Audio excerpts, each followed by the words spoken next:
Hey everybody, I'm back, Monty here playing some more Train Fever, and man, I've got some exciting things to do. Last episode we talked about the pass loop. We also added a cargo line. What I was doing in there was trying to save up some money by adding that new cargo line, which will, Harry, you gotta wait for me. That's going to turn into our dual line, which we'll learn how to do some crossovers and learn how to use the signals. That's what I want to talk about this episode. I also want to show you what I like to call cutthroat trading. And that is where, you know how I'm being nice to some of these industries and adding roads so they can work. Some of them, it's better to delete the road. So remember this oil guy over here. This is the Kirkby one, not the one where, this is our savior. We have a thing for Wigton oil wells. We want them to do well. So again, they're at 9. They were at 5 when I checked 5 minutes ago. So this is good news. What I was hoping to do was force this oil to only be used at the goods over here. Let me click on cargo so you can get a better visual. Remember, this oil was actually supplying this guy up here. So this guy is going to be supplying 3 towns, and his now single oil supplier is Wigton Oil. So I'm hoping, it's already at 11, so it's going to take off. I have a feeling this cutthroat style is going to work well. Also, next episode, I know this episode just started, but I want to tell you, next episode I'm going to finally build out this Eastleigh train line over to this Axminster. The other bonus is this is going to be my first multi-purpose train. That means I'm going to have both goods and passengers on a single train. So what I'm hoping for is, what is it? It's 1860 in November. Now, what we have is in 1865 a Bavarian car, which allows for more passengers. So I'm hoping to get this line up before 1865. Right now I want to pause the game and let's rebuild our train line here from Eastleigh over to Lancheston, and let's go from there, okay? So right now we have this pass loop, which you know what a pass loop is now. It helps for a single track line, which we will build some more pass loops and single train lines out to the other cities. As far as for Axminster, I think I'm going to do another double track, just because I'm going to be trying to transport goods and passengers. So even though they're going to be multi-use trains, to start with at least, I want to throw probably 4 trains on that track so it'll really have a good frequency and get things moving there. Now, what you realize here is the passenger line is using the left track and it has a pass loop, and I have a cargo line that has 1 train, which is why this is working. But I'm going to want some more cargo demand, so I'm going to need more cargo trains. And the best way to organize this is let's pull up our track, and you can actually easily see line 4 is for our goods, line 3 is for our passenger goods, and what we want to do is make this more like your road line. So as you can see from a road, the right's moving one way and the left is moving one way. We want to make use of crossovers and signals to get that to happen on our train line. So let's go to our tracks. Let's first build out our cargo line, because we know we want to add another cargo train. So we're going to want a little pass loop in a way right here. So I'm going to build this down. Plus, having a lot of tracks right next to each other, you know, kind of leaving the town, I think at least, is really cool looking. So I want to have some extra train lines here. So now you can see the yellow line has moved out.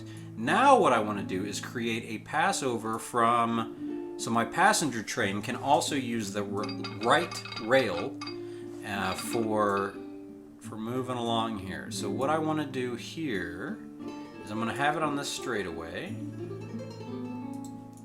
Okay, I'm going to also need the cargo to be able to have a way back. So let's straighten out the cargo first, okay? So let's get the train track going. Let's get cargo. We're going to want to have go here. Okay. And then we're going to want him to go up here. Wait, no. No. That's good. That's fine. Okay, that is fine. So let's say no. Okay. So the cargo is going to have a way back up. Oh, the cargo I haven't given away to get over to the other side yet. That's why it's not showing up here yet. Okay, so we want to now get the passenger, like I've said, the passenger line over, which we'll just do right here. Kind of like so. Kind of like so. Now you can see the passenger line's going to be able to get over, the freight line's going to be able to get over, and we're going to be able to use this right track. So now let's hop on over to the other side. We'll get the tracks built, and then I will go in and build the appropriate signals. Okay, so this train line I want to build out like this. Okay. Now I can't have this single line use both tracks of the station.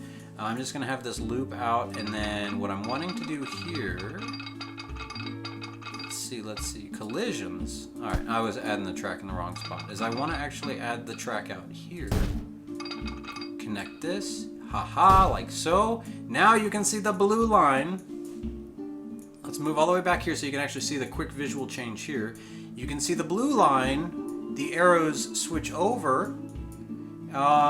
Currently it's trying to drive on the left and everything's driving back on the right. When I add signals, we'll clear all that up. But the main point is you can see that on one side is everyone wants to move left. On the right side, you've got trains wanting to move both ways. Don't worry, we'll clean that up.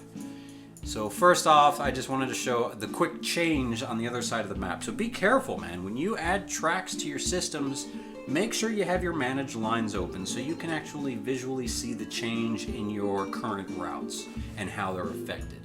So remember, what we need to do, this cargo line is still just making use of the right track based on the direction we're looking at it. So let's go ahead and do an autosave, apparently. It is still 1860. Here we go. There we go, there we go. I'm trying to get a higher speed by stretching this out. 190, whatever, that's fine.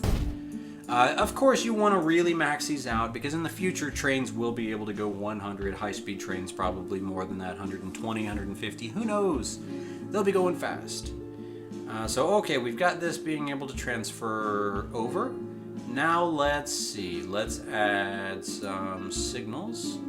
Oh, and then yeah, we should be good. All right, signal time. Let's start here. Cargo. We want the cargo guy, since it's going both ways here, to hold off right here in case of any trouble. Then, the reason why the cargo line has not transitioned over to the right side is it's going by the shortest route and it has a two-way. But if I put a signal on the right side of this track, I'm hoping, fingers crossed, it will turn this into a one-way going in the opposite direction, and it will then really start to move. Another quick way I could do that is over here. Since I want this left track going this way, I'm going to put the signal on the right side. And okay, so what that did was it forced the tracks to go on this side because that's the shortest route. So I'm going to do the opposite the other way. Is I'm going to come up here and I'm going to put a signal right before this crossover here on the track on this side. On the right side though. Now you can see the right side is right, the left side is left. How is that working over here? Oh no, this is all gotten, everything's going both ways again. Hold on, hold your horses. Let's put another signal on the right. And then on this side, let's put another signal on the right. And we are forcing them with signals to go, this signal's on the right, you are a one-way. This signal facing the other way is on the right, you are now a one-way. Here you have it, folks. You've got our trains now using the right side and to drive on, just the right side right away. And then if you go this way, they're going the right side. So you can see the arrows are going the right way. Good, this is what we want. We want to see things working positive. Let's hit play and see how confused our trains are. Okay, that train's aimed the right way. When you do big train building and things like this, it can really kind of get things all out of whack. One thing we know is we don't need the pass loop anymore, so let's go ahead and delete that. I'll delete these little nubs in a second. Right now, whatever, they won't use them, we'll keep them in, but we don't need all this extra track. Well, actually, whatever. I'll do this, click on the track, click on track, and then you can build this real quick. Now, you're going to see we're going to have some trouble here, right? This train, all the trains are going in one direction. That's just because, if you look at the lines, these are actually going against the grain. That's how they were already going. The easy way to fix that is just click on the trains that are going the wrong way, hit stop, hit reverse, send them on their way. Same thing with this guy up here. I'm going to click on him, train 3, we're going to hit run. Actually, we're going to let this guy, he's got 11 passengers on him. I could reverse him and turn him around, but I'm going to let him run because he does have a clean path to the station. Once he gets to the station, let's track this. Okay, let's go a little bit faster, and we will track train 3. Once he gets to the station, he should turn around and start following the line in the appropriate direction. Bring our managed lines up to hope.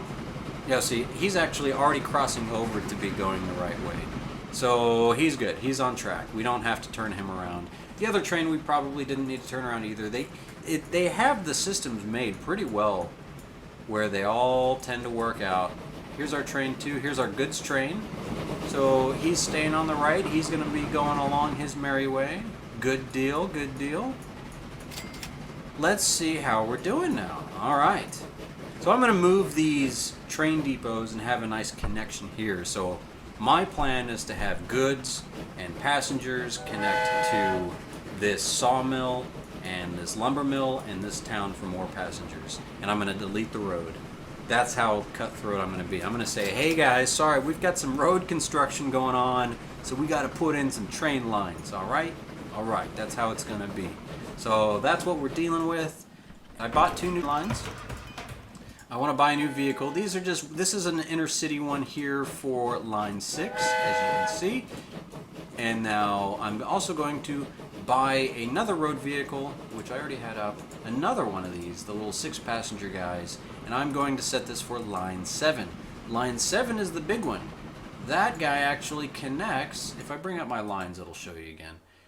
Here's my little line 6 right here in this town of Eastleigh, and then line 7 is actually a town connector, so it's actually transporting Kirkby in Ashenfield. So there we have it.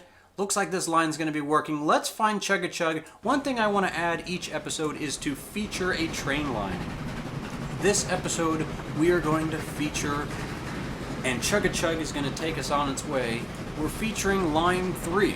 Line 3 is a 6-minute frequency, which is what I'm averaging here. And it looks like it's a passenger line that connects Lawsonton and Eastleigh. So here we go. Let's head out and feature this guy. So we're going to go full speed at the end of each episode and follow a line and enjoy the view. The water looks great. Let's turn the cargo off. Let's just make this a nice view through the countryside. Some of these lines that we're going to get to when we're starting to go through the mountains and hills, which I know it's more expensive and it's easier to do flatlands, but I like to do hills. Look, we can see our cargo friend here. Let's slow it down a little bit. We can see our cargo guy waiting patiently at his new signal, and he's on his way as we pull in towards the system. So line 4, slightly affected by line 3's work, but the people gotta be where the people gotta be. So it looks like these towns are doing well. Remember, you can click on the town name, pull it up to the left, you can see how it's doing. It's getting 30 out of 30 resources. I almost thought, since it's getting resources from the oil, that I could, I don't know, I was thinking about deleting this road right here, forcing all these goods to be used by train only. But what I think I'll do on that is I'm going to hold off. Adlington is getting some cargo from over here. Newport, it's got nothing, 0 out of 27. So I want to connect this train line 4 to be getting goods over to Newport and over to Eastleigh. I might still have that 2 separate train lines, but I definitely want them to connect to the same hub to hopefully upgrade both our forest and sawmill, which it looks like they're both at that level 2, the 37 out of 50 limit. I want to make their limit up to 100 and have them really build out. So that's what we're going to be working on. Thanks for watching again. Hope you guys enjoyed our nice little tour of line 3, and also now you know how to build double track signals. If you have any more questions with the signals, there's a lot you can do with it, but make sure you just realize that when you click on them, that's when you put them on the right side, you're kind of deciding what is the right way, what's one way, and what's going on with all that. So as you can see now, it looks like we have a nice little track going. Oh, something happened that caused our cargo line. Our cargo line is not transferring over where I wanted him to. And I need to add another signal, so I'm glad I caught it. The cargo line is not actually properly signaled at the moment. So let's make him one way over here. Let's keep this up so I can keep watching this. Alright, so I want to make sure he knows to go one way here. Okay, here's our train signal here. This is definitely a one-way. And why does he not cross over? I want him to cross over. Did this one-way not stick? I want some over here. There we go. That's what it was. Okay. I didn't have my signal on the right side. I thought I had one placed up ahead. And also, something else on the signals, I will bring it up before the end of this episode, is that your train will wait until the next signal as far as the free path. So if there's a train going on this path, even though right side's one way and the left side's the other way, and the train's not coming at them, they will wait for the line to be clear. So you want to make sure you actually do put signals throughout the track. I'll put some up before this road. The road has no purpose in it, but this has a purpose in of making sure that this point to this point the road is clear. So on the right side, instead of waiting for a train to go all the way across the line past this guy, it's going to come up and wait at this point until this little line is clear. Okay? Alright. Sounds good. Looks like we've got some good signals going. We've got a signal there. Let's put another signal here. Okay, where else do we have signals? We have signals here. Oh, this guy was creating some confusion. I'm sure of it.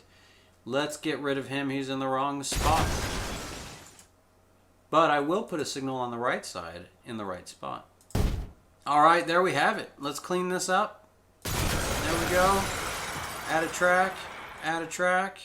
See if everything fixes itself. It does after I replace it. There we have it. Now we have a proper running two-way track. There you have it. Alright guys, thanks for watching. Again, I'm Monty. Look out for my next episode. I'll show you a little bit more of that cutthroat trading I'm talking about. And that will be between Eastleigh and Axminster. I'm hoping to hit about, let's say, 1865 for that episode. We'll get our Bavarian car for the passenger train line. And this will be a real nice connection out here. Other than that, what do you guys like to see? I mean, hopefully we'll get into the future and we'll just get a bunch of different kinds of train lines going. Some express lines, all that. I'll try to stick to most efficient and most effective. But as you can see right now, we're making money. I could actually start repaying some of the loans. We're down to $4 million. We still got $500K in the bank. What I need to do is add another bus line. So I'll add a bus line in Lansington. Or what I could do is we have not built a tram line yet. So I want to do my cutthroat trading first in the next episode, but maybe the episode after that, I think I know what we'll do. We will check out our first tram line, which is going to be here. We've got stations, we've got buses, and in our buses we've got passengers, and here's our little tram station. So we'll be able to add some tram stations and get going on that. Cool, have little trams running around. Get some electrical lines going once electricity is invented and all that, whatever year. And yeah, there you have it. So see you guys next time. Thanks for watching.